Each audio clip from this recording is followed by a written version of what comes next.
Lahat ng sinabi ko patungkol sa banal na kasulatan ay totoo. Ulitin ko, lahat ng sinabi ko patungkol sa banal na kasulatan ay totoo. Sasabihin ninyo sa akin, hindi ako si Andrew Adriano, hindi ako si Bongo Marcos.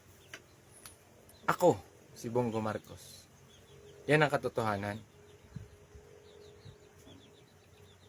Yung kurtina na to,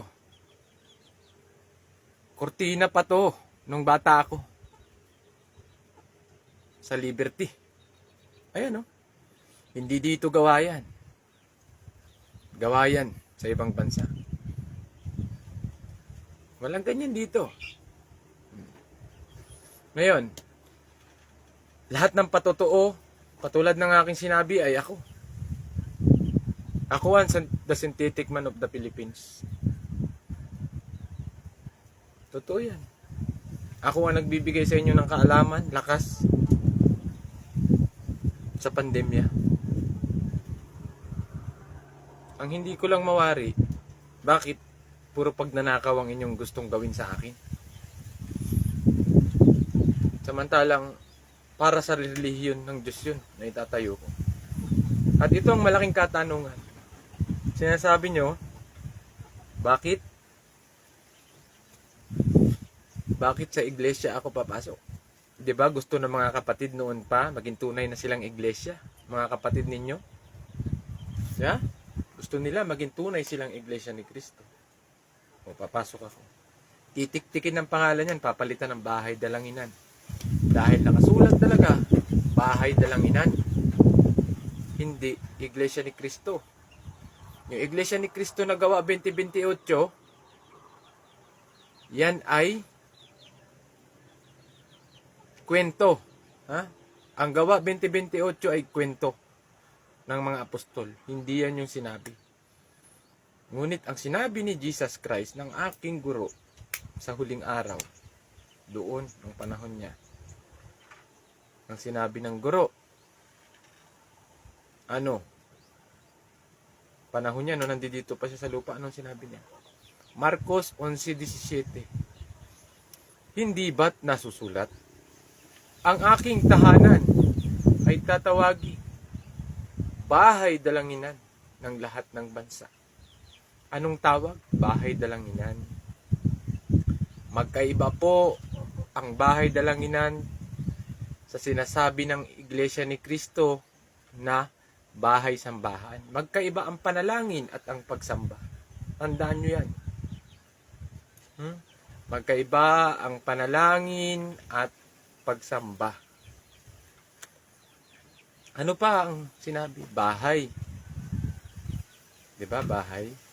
Kung saan pagdarausan ng panalangin at doon kayo mag-aaral habang kumakain ng pagkain. Lilikumin lahat ng pera ninyo. Pagpasok ninyo, meron na doong lalagyan. Lilikumin yun. Sige, laglag lang kayo habang umapasok doon. Pasok, laglag lang ng laglag sa araw na yun. Ng Sabado. Hanggang Linggo yun, kung gusto ninyo. Pero para maganda, Sabado lang yun. Dahil Linggo, para makapagpahinga rin. Paglikom, habang nag-aaral, yung ibang manggagawa, nagsasaway ng mga makukulit na bata, yung iba naman, nagbibilang ng pera sa harapan ninyong lahat. Naka-record yun, pwede yung i-replay bago kayo umalis lahat, i-replay yung pagbilang ng pera. At yun ay ibibili ng pagkain, lechon, masasarap na manok para kayo pakainin. Gusto ninyo maging iglesia ni Kristo kayo, di ba? Pero sa totoo lang, kung hindi ninyo gagawin yung aking inutos, walang mangyayari sa inyo. Hindi rin kayo maliligtas. Pumasok kayo sa inyong kwarto at doon manalangin. Tandaan ninyo, kwarto, hindi bahay. Na yan. Habang wala pa ako, pumasok kayo sa inyong kwarto. Habang wala pang bahay, dalanginan. Kwarto ang papasukan nyo. Bukod doon, sa paglilingkod, pagkain, pag-aral, Basahin nyo ng diretso. Parang sa school, wala na kasing ibang pag-aaral.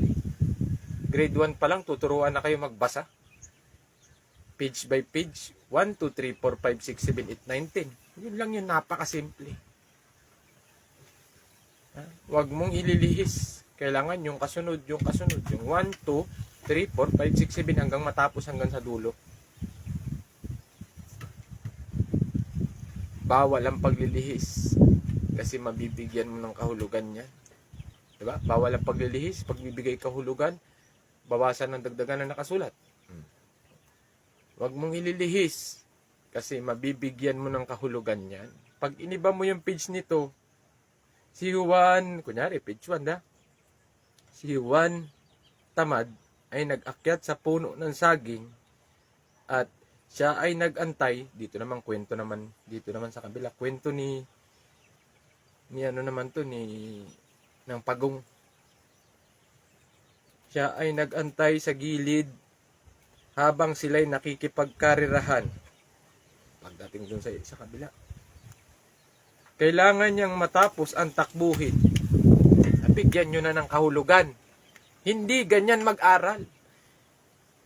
Kayo, mga tagapagturo, ay ang mga mangmang na nagmamadunong-madunungan. Nagbibihis tupa. Ang dami ninyong nailigaw. Nagbibihis tupa kayo. Ang dami ninyong nailigaw. Yan ang katotohanan. At kayo ang mga ganit sa salapi. Ako'y. Alam niyo kung bakit. Pag napinta sa akin ng pera, iaayos ko lahat yan para sa lahat ng mahihirap at tao. Kayo, binabayaran ninyo lahat ng politiko kung ano-anong ginagawa ninyo. Kaya tinatawag ang mga Pilipino, crab mentality. Napakahirap ang unawain. Kayo yung walang kwenta sa mundo. Hindi ako. At lahat ng patutuo ko nandiyan dyan sa baba ng post ko. Sa newsfeed ko, ang dami. Ang dami kong account. May YouTube pa ako, Andrew Barrera Adriano, full name. Ang dami. Andron lahat. Imbestigahan ninyo lahat. Letra por letra.